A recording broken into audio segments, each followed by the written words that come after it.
Om Shri Gurubhyo Namaha. Hari Om Vakratunda Mahaya Surya Koti Samaprabha Nirvignam Kurume Deva Sarvakaryeshu Sarvada. Om Saraswati Namastubhyam Varade Kamarupini Vidyarambham Karishyami Siddhir Bhavatu Me Sada. Guru Brahma Guru Vishnu Guru Devo Maheshwaraha Guru Sakshat Param Brahma Tasmai Shri Gurave Namaha. Let us spend some time first today on Puja, Japa, Bhajan and all these practices. And then we'll come back to some of the ashrama dharmas which we were covering in the class yesterday. But I think a lot of us are aware of the duties and all that. So, but I think there could be a few things which may be covered. But I don't want to miss out on the practices like puja, japa and all that. So let us first cover that, and then we can, provided we have some time towards the later part of today's class, we can go to the unfinished part of the ashrama dharmas. So, why do we even need to relate to Bhagavan? This is a question. Before we even talk about what are the different types of puja and all that, let us try and understand why even relating to Bhagavan. Like we saw earlier, an individuality is possible only, the individuality is possible, we are part of the total, correct? We already said there is a total called Samashti and there is an individual called Vyashti. And these are connected, right? We are part of the whole. Everything is part of the whole. Jaishankar ji also spoke about the order. So when my eyes see, it is part of an order. That's why there is a field of science or a field of study related to that area. So an ophthalmology is there because there is an order there. That means there is a samashti, there is a total. So there is an individual and then there is a total. Like there is a tree and then there is forest. So a tree is a part of forest and there is a certain order about trees. They all have branches, they all have leaves, mostly, correct? So there is a Vyashti and then there is a Samashti. The individual is also connected to the Samashti by a law of karma. That is based on our Shastras. Law of karma, because everything cannot be random. When there is cause effect in things that we see, even in my having happiness and sorrow and all that, there should be a cause effect relationship. That is an inference. But based on that, we also understand from Shastra that there is a law of karma, there is an adrishtam, like punya and papa, based on what you have done in your previous life and this life and all that. So you are responsible in a way for what you are experiencing. So the law of karma makes you responsible, take responsibility for your situation, because the cause-effect relationship is there. And the Bhagavan or Ishvara or the Lord, however we call, generally we want to avoid the term God because we already said Ishvara is Sarvavyapi. He is in the form of order, he is in the form of all presence. So the moment I say God, it will lead you to an individual person kind of thinking. That's why we avoid the term. So this Bhagavan is the one who is a karma phaladata, correct? So based on what you have, all these we have seen, based on what punya papa that is accrued by you and you have carried in this life, the prarabdha is what you are getting, and you can have the antidote, the missile, whatever Deshankarji spoke about for that. That is one reason you can pray to the Bhagavan, correct? So in Bhagavad Gita, Bhagavan says, Artho Jijnasur Artharthi Jnani cha Bharata Rishabha. There are 4 types of people who pray. Chaturvido Bhajanto Mam. One is the one who has some problem, he or she can pray. Then somebody who is seeking knowledge, that person also prays to me. Someone who seeks freedom from insecurity, wealth, happiness, all that, that person also can praise to me. And finally, a jnani, a one who recognizes what Bhagavan is, that person also is a devotee. And that person is closest to me, is what Bhagavan says. Now, so relating to Bhagavan can be for solving some of the problems, tapping into the grace that I spoke about. That is one. Second, there are also emotional situations for people driven by various aspects. One is childhood issues. Psychologically, people may have been through childhood situations, because when a child is born, I don't know if I covered in this earlier session, a child is born, the child feels secure. Even before birth, the child is within the womb, right? It is secure. And even when it is, as it is born, it is in the protection of the mother, it is secure. It sees mother as the omniscient, omnipresent, all-powerful, infallible. Slowly that assumption fades as the child grows into a 2-year, 3-year-old. Then it looks upon the father as an infallible person. And slowly that also fades as the child begins to recognize that even the father is not infallible. Then the child is constantly looking for the infallible, because the sense of insecurity grows in the child as it grows. And various situations also can lead to inner pain and stuff like that. So there is always a search for hero, search for infallible. That's why every society has heroes. In our culture, Lord Rama was a hero, right? He is projected as a hero. And once that is gone, then all the movie actors have been taken as the heroes in real life, right? MGR and all that. Because there is a search for an all-powerful. And the psychologically we need to relate to an infallible, because we are insecure because of reasons, right? We are small, we are insignificant, we don't have control on things. So there is a need to relate to Bhagavan. One is for getting whatever I want, tapping into the grace, all that is for achieving some of the objectives that I'm after. But even emotionally, I always feel relaxed when I fall back on infallible. And Lord indeed is infallible, right? The infallible is the Lord, because all that is here is the Bhagavan. Now that is another reason that you need to relate for your emotional welfare. So we always look upon Lord as only an omniscient, omnipotent, all-powerful. But the Lord may be invoked in a particular form. But even then, that Bhagavan, who is called as Krishna or Rama or Shiva or Vishnu or Subramanya, the gunas, the attributes which are given to the Bhagavan is in the form of they being all-powerful, omniscient, omnipresent.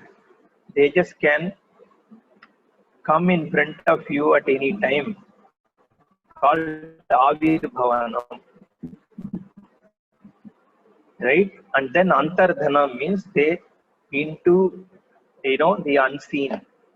So Avirbhavati means he's there, but he is appearing in front of you. That's all. We don't say God came. We say there is an Tasam Avira Bhut Shaurihi in in this bhajan, Sampradaya bhajan, you would have heard this.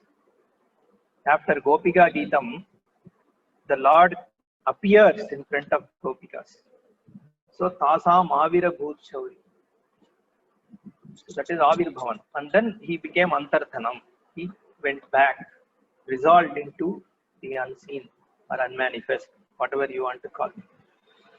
Now that is how we see Bhagavan. Even that form, even though we can see him in a limited form, him or her, but Bhagavan is related to as a total as omnipresent. Okay. So what happens to you is that you become a devotee because you are relating now as an individual to the total. So therefore, a devotee is invoked in you. Okay, the devotee in you is invoked when there is a worship, whether it is a japa or a meditation or it is a puja. So this is the same picture. So the individual to total relationship is what is invoked when we are doing a worship. So most of you know this. Yesterday I asked about 3 types of karma, which is in the form of punya papa karma. This is I am talking about the action, right? So yeah, let's just do a small quiz. Not many quizzes today, but this you can just answer. Most of you should be able to. Yes, I give a couple of minutes. Go ahead and answer this.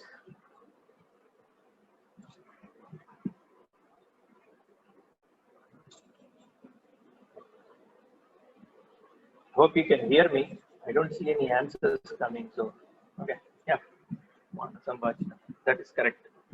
Okay, let's not wait here. I think everybody knows Kayikam, Vachikam, Manasam. Okay, there are 3 types of actions we can do. Okay, Manasam is only mind. Okay, just mental. You don't say anything, you don't act, you just sit, you close your mouth, and in your mind you are doing an action. That is a Manasa Vyapara. Then Vachikam. So in this, both the mind is involved as well as your mouth or tongue or whatever is involved, right? Because you are doing bhajan, you are doing chanting, you are doing japa.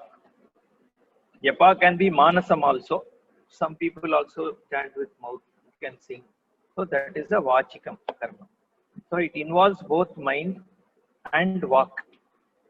Then the third one is kayikam. Kayikam means, so you have to, that's why you have to understand. When you say kayikam, these are not mutually exclusive, because even though you are doing through body, your mind has to be involved behind it, isn't it?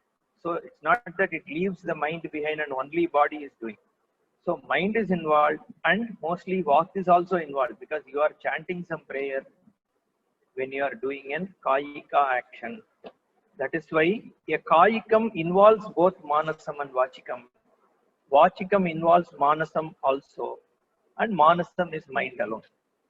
Let us see what is, each one is good in its own way, but generally kayikam is considered the best of the lot, because the total person is there. So whether it is the body or the mind or the walk, everything is there together in that act. Because these days people say, hey, meditation is better, why puja? It is actually the other way. Because in kayikam, all 3 are present. The total person is there. Okay. Now let's get first to meditation or manasam karma. It is called in Sanskrit as upasana. So upa means in proximity, asana means to be or to stay. That is upasana. So any mental activity where in your mind you are getting closer is called upasana. So in Shastra it is described as Saguna Brahma Vishaya Manasa Vyaparaha. What is Saguna Brahman? So this Brahma, even for Brahmacharya I wanted to say this. This Brahma is a word which has different meanings based on the context. In Sanskrit, words are formed based on roots. So this word is formed from a root called brihi, which means vriddhau, grow. So the root is grow, indirectly it means large. So when you say Brahma, that means unqualified word Brahma means to grow or to be large, which means actually because it is not called, see when you say large, you have to say a large tree or you have to say a large mountain, right? Because it's an adjective. But without, if you use it as a noun, it means the totality, the largest. Okay, that's why Brahman is used for for Ishvara. Okay, and there are two types we talk about: Saguna Brahman, Nirguna Brahman. It's a just a way to say. Okay, those who don't have Vedanta introduction, for them you can understand as the formless.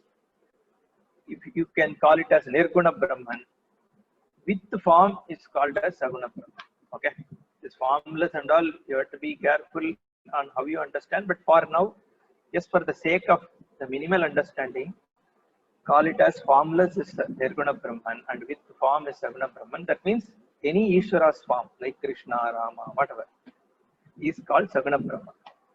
And the Manasa Vyapara is what is actually Dhyana, the mental activity.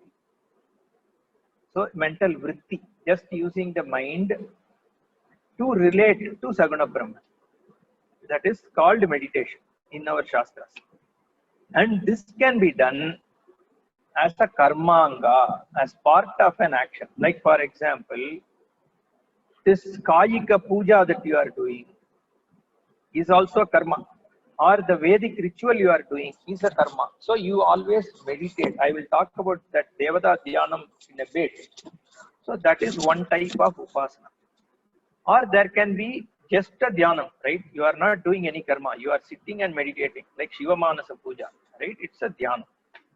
Or there can any, you don't have to Saguna Brahman, even an Omkara Upasana is a Saguna Brahman. The guna is not necessarily only the form that you can see with eyes, right? Color and shape and all that. Even sound is a form. So the mantra japa is actually is a dhyanam only, because you are just reciting in your, if you don't use your mouth, if you are just using your mind to repeat, then that is also a dhyana. That is not a karmanga dhyanam, but it is a swatantra dhyanam or another kind of upasana. The third is nididhyasanam. This is actually not a Saguna Brahma Vyapara, but it is still called as, upasana, because there also a certain kind of repetition is involved. Okay, so we will leave it aside for now. That is called nididhyasana, right? So these are some types of upasana. Now, how is it done? So what is being meditated upon can be anything, like a form. Even a puja you can do in your mind. That is a meditation, right? Whatever this Kayika puja that you are doing, like you are, the Shodashopajara puja and all that, you can do it just using mind, it is meditation. Or you just focus on a form, it is a meditation. Or you chant something in your mind, it's a meditation, right? So what you do, we will cover in a bit in detail. How is what I am trying to talk about here, right? There are two aspects. So taking your mind away, that is called withdrawal, okay, from external worldly thoughts. Sparshan bahyan bahikritva. Whatever is outside, you keep it outside.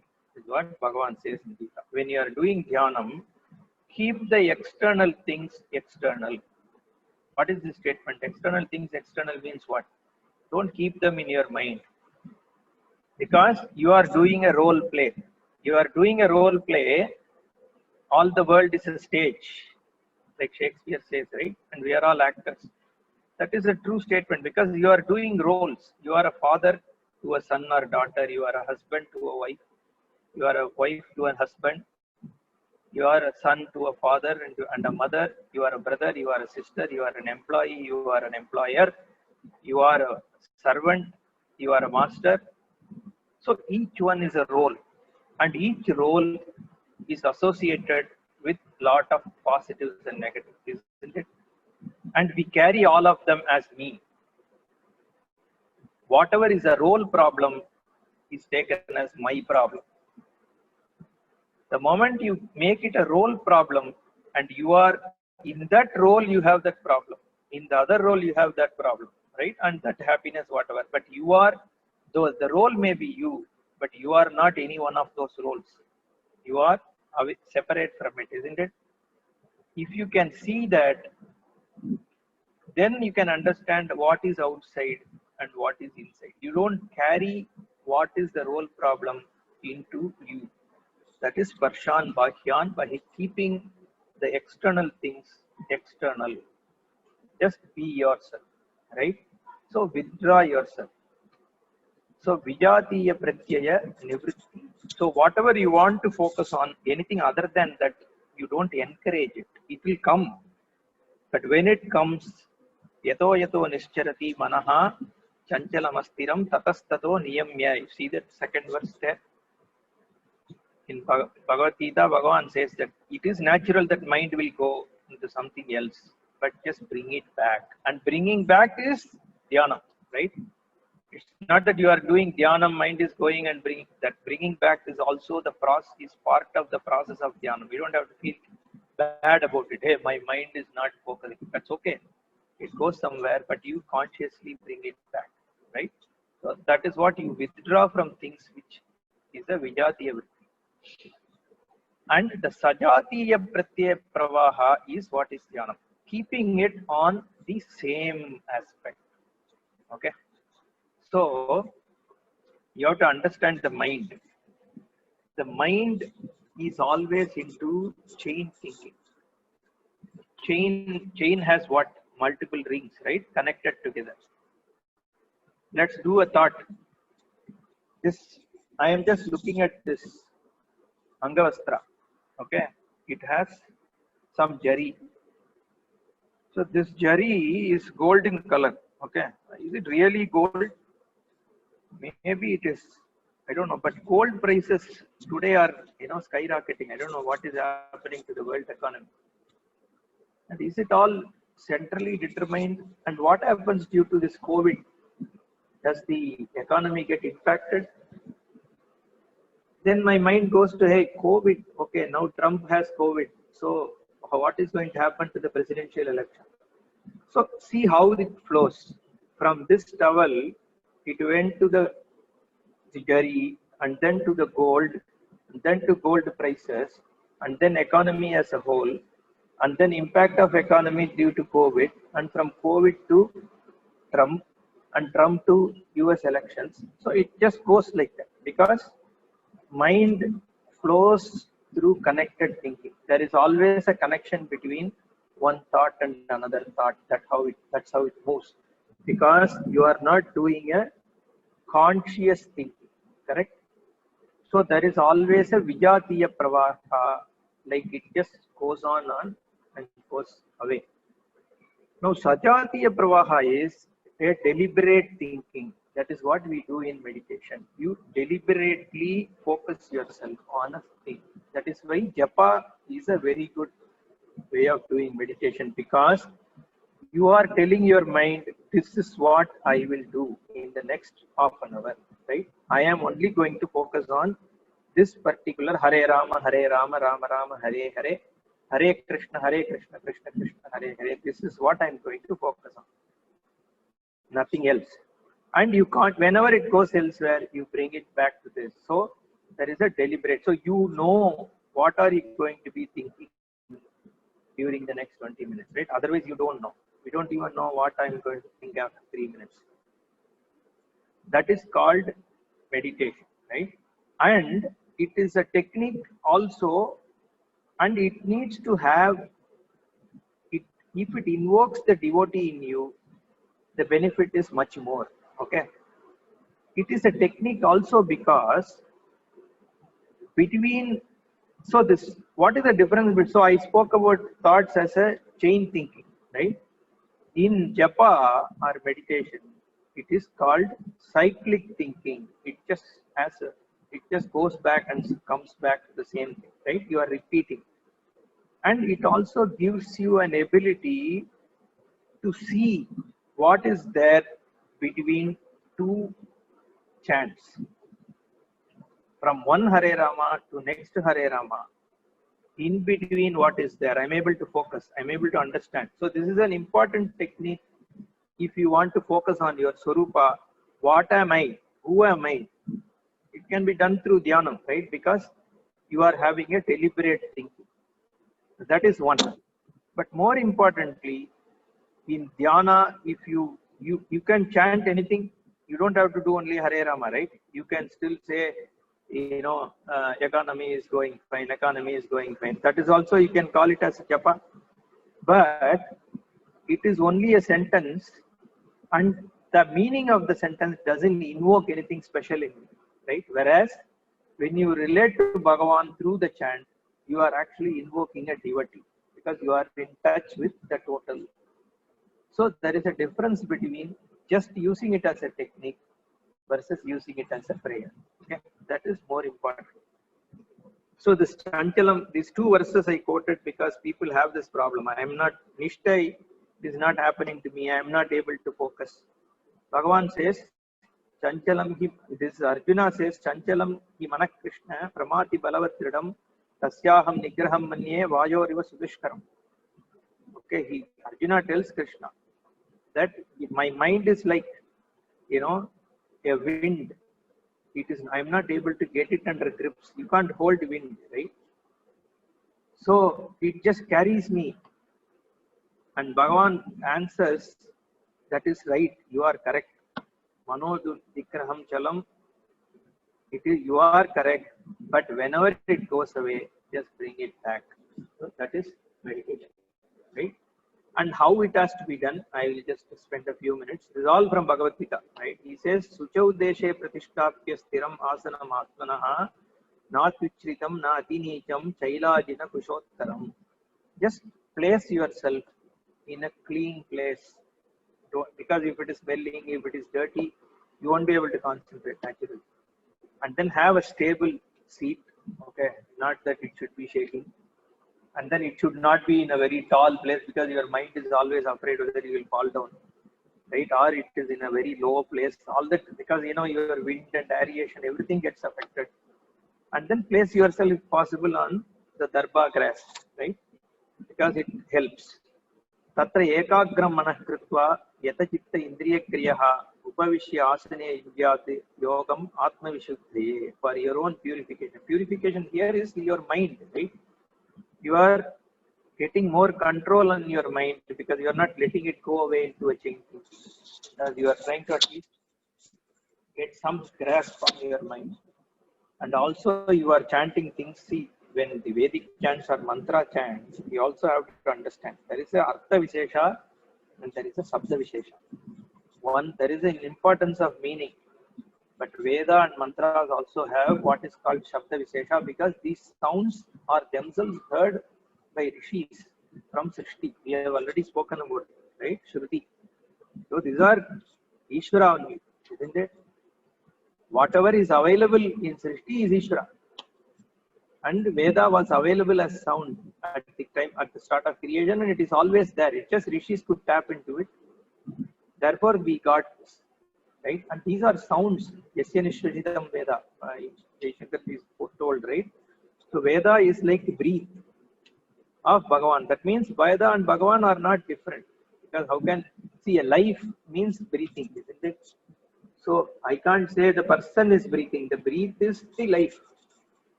Therefore, when you say Veda is like breath of Bhagavan, the Veda is Bhagavan. Veda means with means to know. Any knowledge is Veda. Any knowledge which is naturally available is Veda, right, in a sense. Because every knowledge is Bhagavan only.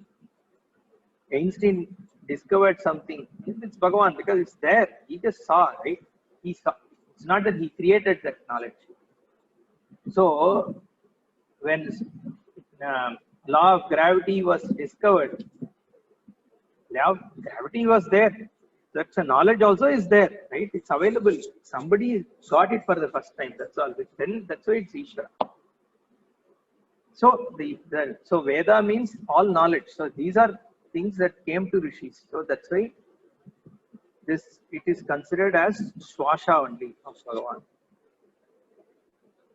So the Artha Vishesha is there, Shabda Vishesha is also there. So these, when you do japa, meaning is one thing. You can relate, suppose Gayatri, right? Gayatri, like I said yesterday, is asking for a faculty to do right decisions. That is all it is asking, isn't it? Naha diyaha prachodayat. May our intellects be provided a faculty to decide properly. That's all is the prayer. Now you can relate to a meaning. Now just using an English sentence and saying may our brains intellects be lighted is not same as doing a Gayatri Japa, because there is a Shabda Vishesha also. Sage Vishwamitra saw these words, right? Or heard this sound or whatever. That's why in Japa you should better use mantras, because there is also that purification. That, see, we always have this religious purification and also natural. So that is there is a difference, because often people will say, see, this there is this fad of bringing scientific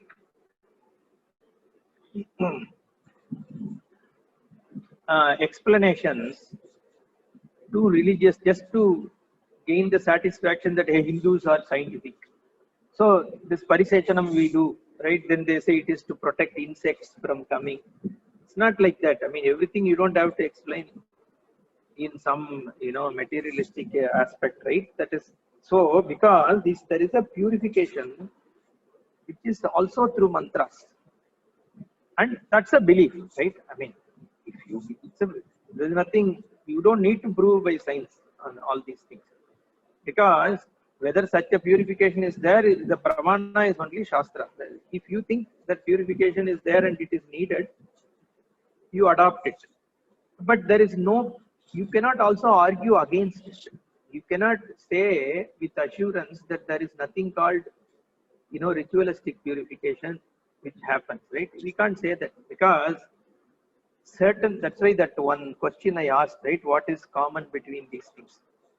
Certain objects, certain times, certain places invokes, a certain poise in you, isn't it? Suppose you meditate at 4 o'clock in the morning. There is something about that time. I mean, you can't say no, because if you do it, you will experience it, right? You can explain it saying ozone, oxygen, whatever it is, and everything is silent. Therefore, it is. But it is a fact that certain times, certain places, certain objects. Why do you actually, ignite an agarbatti, right? Because that perfume, that fragrance, make you concentrate. A pure place makes you. So you can't say there is no difference between pure and unpure place. These are all. This secular logic is.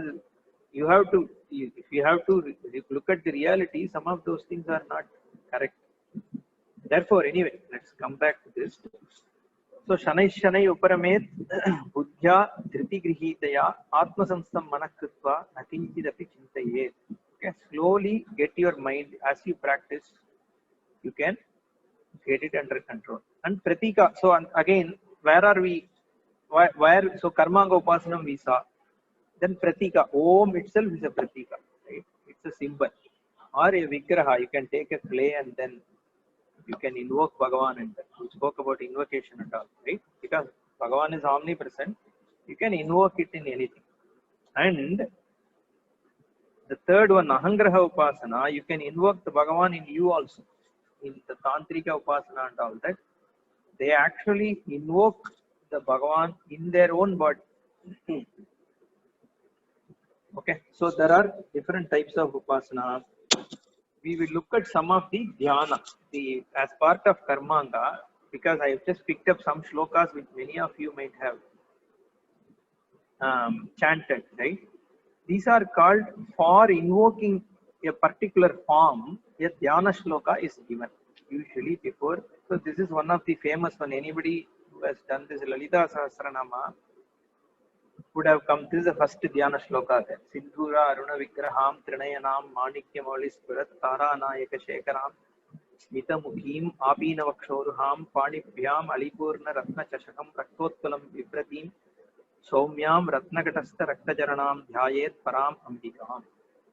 This is a dhyana shloka. So before you do a prarthana, or before you do an archana, or even before you do a chanting in your mind, you can invoke a particular form of thing.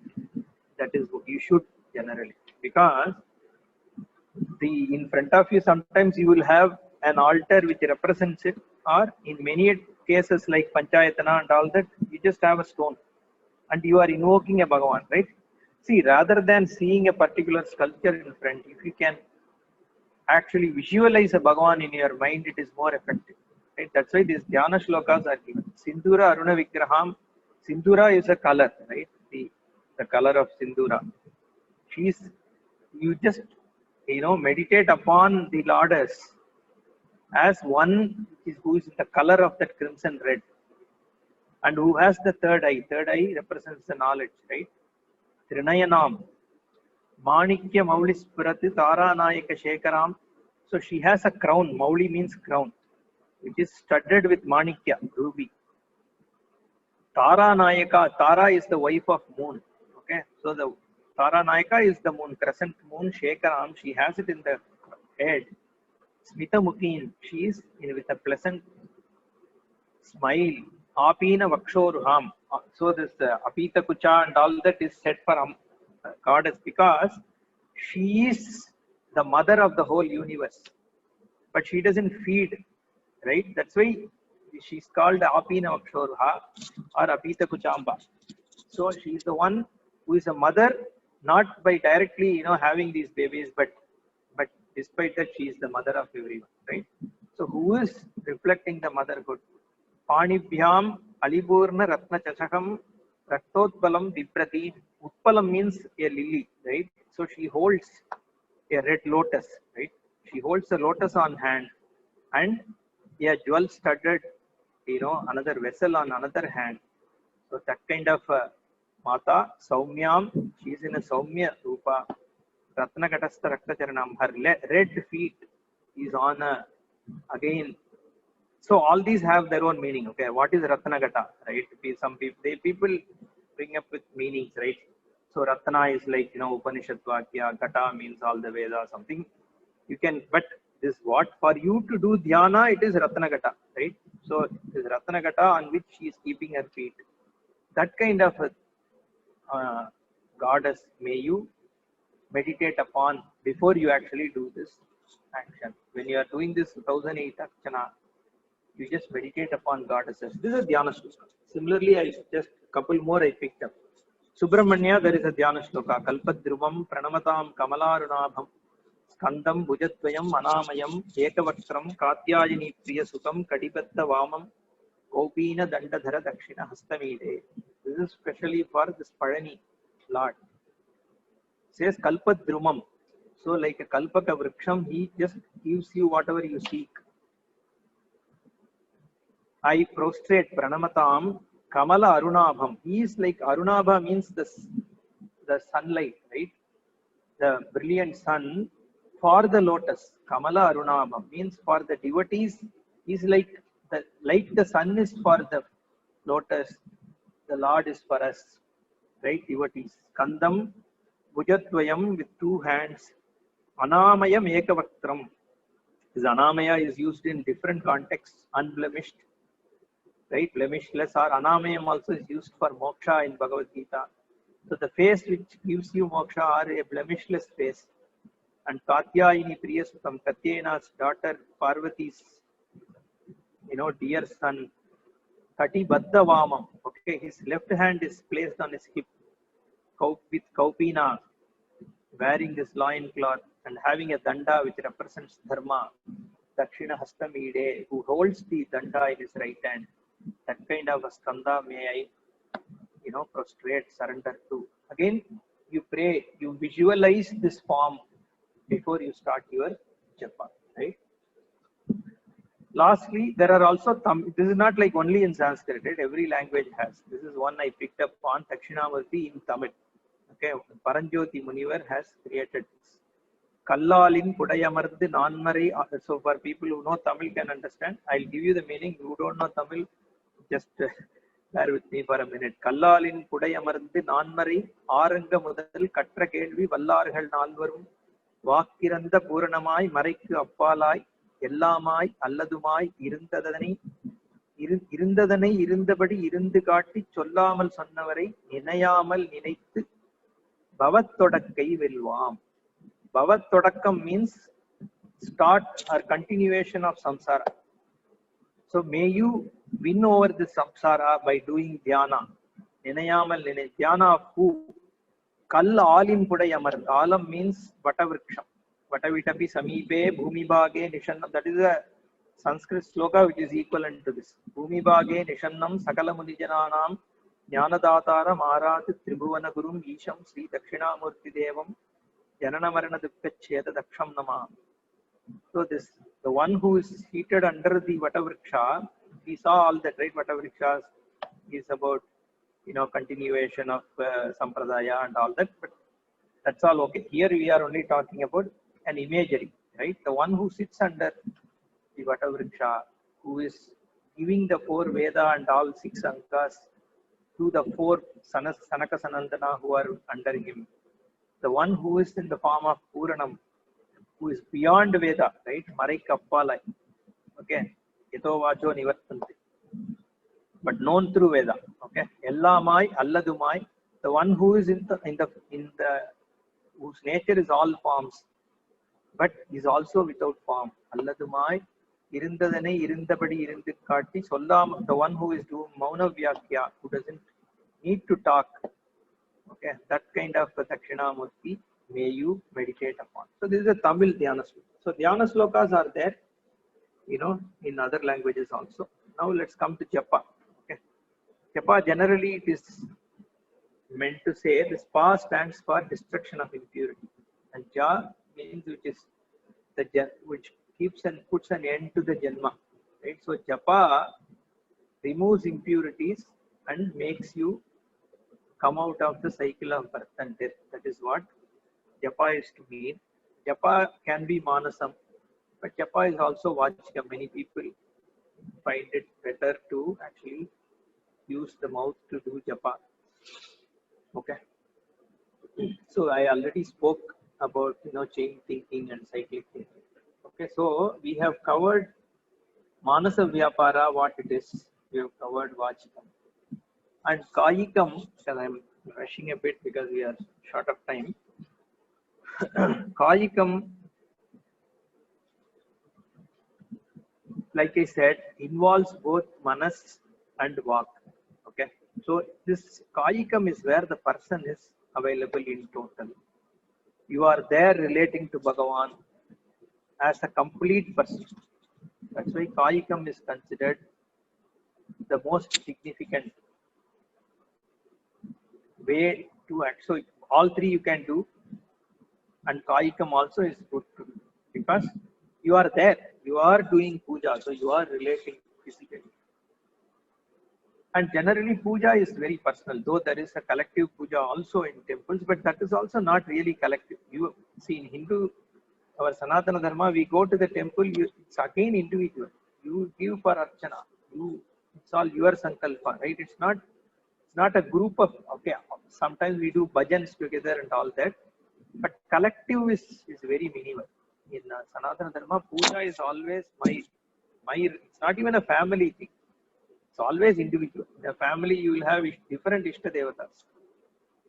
Right? A father will have a different Ishtadevata, mother will have something, kids will have it their own. Even between Guru and Shishya, it is not same. For Shankara, they say it is Sri Krishna was his Ishtadevata. Whereas for Sureshwaracharya, it was Dakshinamurti. And for Padmapada, it was Narsimha. Right? So, there is no Ishtadevata, and relating to Bhagavan is purely personal. Okay. And there is a structure. You can do a structured puja, this dhyana, avahana, asana, bhatyam and all that. So this is like, because you are invoking that Bhagavan in a particular form, inviting the Bhagavan. So it just, there should be some structure to how you do it, some form of relating, right? You have to teach people some form. Then only it will work. You can't say do it whatever way you want. That is also allowed. Like we have stories, where Kannappa Nayanar, brought water in his mouth and he gave non-veg and all that we read, and Bhagavan still blessed him, isn't it? So, but we still give a structure so that you have a way to do it, because it's better to teach people how to do it, right? Because everybody needs help on these things. Otherwise, I won't even know what is the way to do it. So in those days, the way they kept it, when a person comes home, what will you do, right? You will wash their feet, you will give them food, you give them clothes, you pay, you have them take bath, and then you actually give them tambulam. Same thing you do to Bhagavan with a little bit addition, right? You just use that also to do 108 names. That is Ashtotra. And 108 names are not like, hey, you are also called Rama, you are also called Raghunatha, you are also called, it's not that way, right? These namas are also, either it reveals some guna about that form, or it many times it talks about the Sarvatmakatvam of Bhagavan, right? If you take Lalita Sahasranama, each shloka itself can make you realize Bhagavan, can give to Brahma Sakshatkara itself, because that each nama is not about a particular story or anything. It just tries to give you a truth about what the Bhagavan is. Okay. Shruti Simanda Sinduri Krita Padabjadulita. It says where Shruti Simanda, when Shruti is prostrating to that goddess. Prostrating means what? What is the end of Shruti? Right? That's what it means. What is Vedanta? Vedas Anta. So the goddess is sitting on top of Shruti means the Vedanta Vakya is what is revealing Bhagavan. Right? And the goddess is nothing but the Vedanta. That's what it should mean, isn't it? Like that, each of the sentences, each of the 108 names themselves are revealing what is the Sarvatma, and that is used as part of the puja itself. It is brought in, right? And when you do puja, you say Soham Bhavena Pujaye. So I am that, whatever I am trying to pray to, I am the same. So may I invoke that Bhagavan. So this Anganyasa we do, right? In my own body, I just invoke these devatas to be there in all parts of the body, different devatas. Prajanane Brahma Tishtadu, Padayor Vishnu Tishtadu, Astayor Indras Tishtadu. May Indra be in my hand. Like that, I invoke all the devatas in me, right? And then say Soham Bhavena Puja. May I do puja with the presupposition that I am not different from that Bhagavan. And then we do Atma Pradakshanam also. That I can't go around, I can go around me. So the whole Tatparya also is brought in. So when you do the structured puja, these are also baked in, right? So over time you recognize what they mean. That is why this kind of a puja is good to learn and do. Okay, because it goes all the way. The forms go all the way. When we say all the way, even when you reach a stage where forms are not important to you, where you can see everything as Bhagavan, even there these pujas are still understandable. That's why we say they go all the way. These forms go all the way. These kind of pujas go all the way till you gain moksha. Avahana, somebody asked a question, what does Avahana mean? Right? It is invoking. Like, because an omnipresent Bhagavan has to be invoked. Because how are you saying? See, you have to, if you have to relate to the total. But then you have this stone that you are going to pray to. You can't just relate to puja to the total, isn't it? I mean, some Jnanis, Mahatmas do in their mind. They say, Bhimasena used to, when he used to walk in the garden, he will look at flowers and he used to think, hey, Lord Krishna, may all these flowers belong to you. He will say and walk. Well, there is a story like that. But here we are doing Kaika Vyapara. So we are going to do a puja to a stone. So you have to invoke, hey, may the Bhagavan who is omnipresent, may you come to the stone for me to do puja. Bhagavan will be available for you. So, and if you see Panchayatana, there is no particular form. It's just all 5 kinds of stones, right? And there is a Shiva Panchayatana, Vishnu Panchayatana and all that. And now they also use the 6th one for Kaumara also they bring in, okay? So that is what is Avahana, okay? So, but certain things you do, whenever you have a deity available, invoked temporarily, you do Avahana. But in temples and all that were permanently established, every time you don't have to do Avahana there. And similarly, Salagrama and Banalinga, you don't need to do Avahana because they are always considered to be only, see, Salagrama is considered Vishnu, right? You don't need to do Avahana. But clay you have to, because every clay is not considered to be Ganesha. So you have to invoke Ganesha in clay. Whereas Salagrama is considered, so in such cases, you don't generally do Avahana. Okay, so we spoke about Anganyasa, this picture also I have covered. I think we are almost 7 minutes away. So let me quickly cover what I had left. I don't want to, okay. See, this Grihastha is a very important thing you have to understand. Okay. The Grihastha Ashrama is central to the life because your emotional and overall comprehensive growth is supposed to happen as part of your householder life because you are dealing with different kind of situations and relationships and all that. So it's a field where you can grow yourself. Like I said, a growth is to become from being a consumer to become a contributor.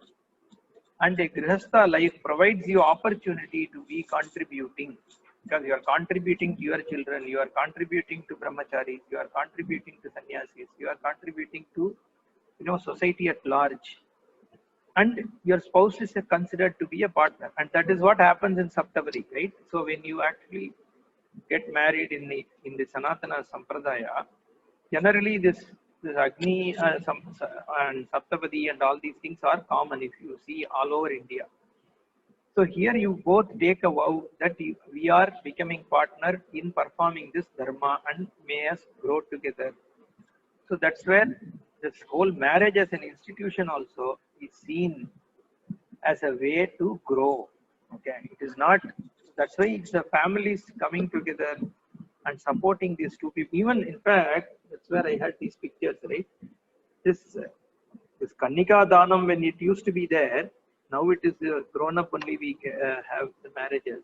In Kannika Danam times, the father-in-law is actually giving a danam and is actually invoking Mahavishnu in the son-in-law as the bridegroom, and he washes the feet and then says, may you, the Mahavishnu, to you, because of the Icha for Brahmaloka Prapti, I am giving this Kanya to you as Danam.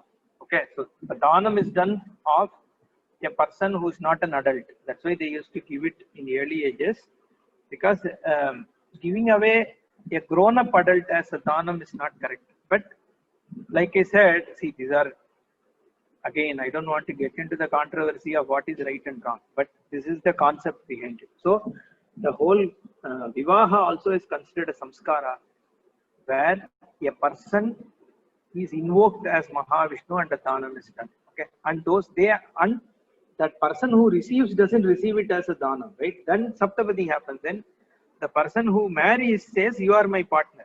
Okay, so that's why there are two different points of view, right? From the father-in-law who is giving away the daughter, it is like a Danam, but the person who is marrying, he sees wife as a partner, right? So these are two totally different points of view because they both are aspiring for larger things. Okay, that is one. And some of the aspects read somewhere about this, and it was very interesting to note that this Madisar that people wear, right? It is clearly you can see this picture.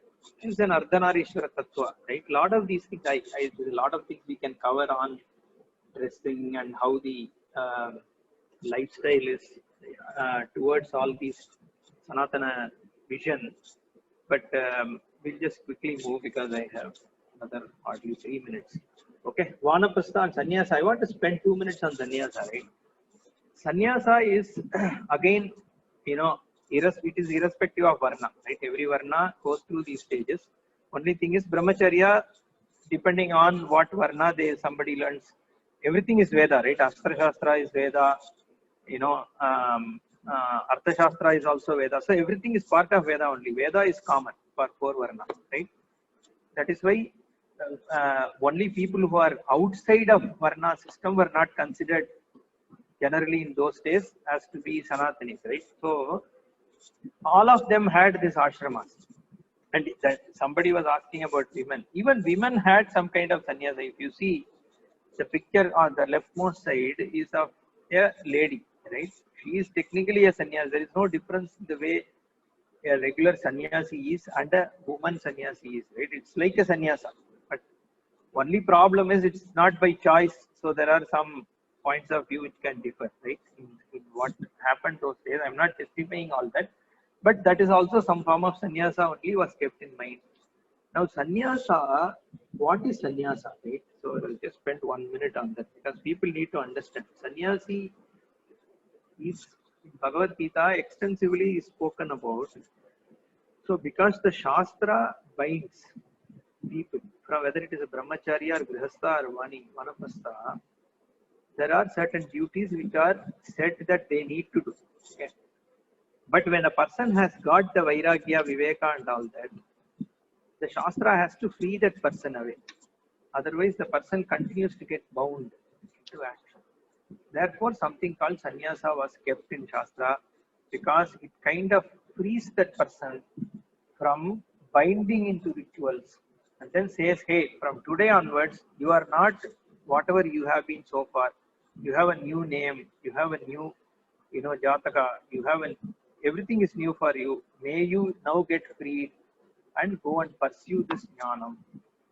That is what sannyasa was about. That's all it was. Okay. Either a person who is a jnani can take that, or a person who is aspiring to know is freed from it. And they are given a new dress and new pursuit. Okay. So they are all their binds, even from Shraddha and all, is they themselves do for 7 generations, including them, that same person.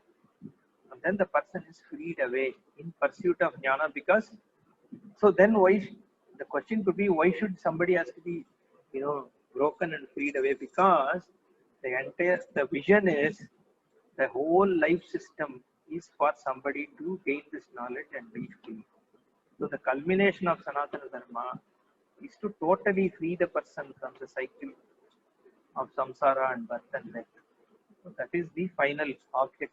That's why sannyasa was part of everybody's ashrama.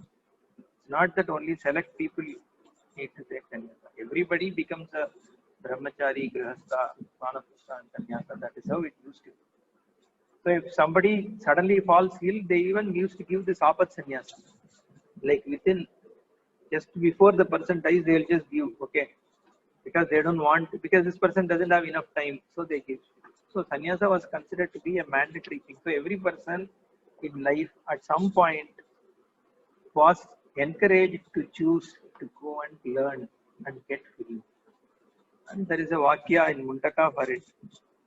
Pariksha lokan karmachitan brahmano nirveda mayat nastya krataha kritena. I don't know why it said Mundaka. Anyway, so vijnanartham gurumeva vigachet samitpani shotyam brahmanishtam. I thought it was anyway, so that is what is sannyasa. There are 2 types of sannyasa. I can cover it. So I think we are over time.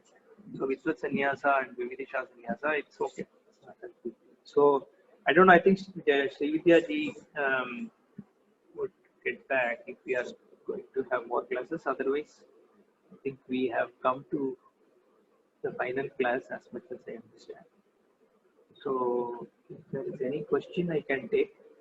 We can conclude. I will let Srividyaji later let know if there is going to be more discussion. I will check with you. Let me know if you have any questions. Not really, because just I'll give you one example, right? The question is, Swami Omkarananda has mentioned that olden days only a Brahmin is eligible for sannyasa. See, I'll give you one example from Bhagavad Gita itself. When Arjuna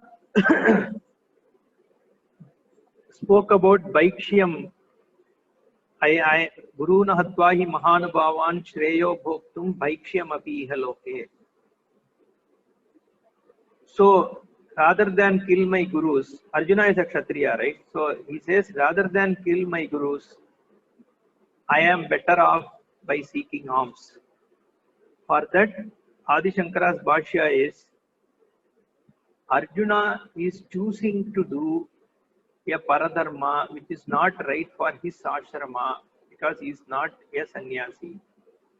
So the validity of sannyasa for Arjuna is not negated there. He is only saying that right now Arjuna is not a yati, therefore he is not to be thinking of it.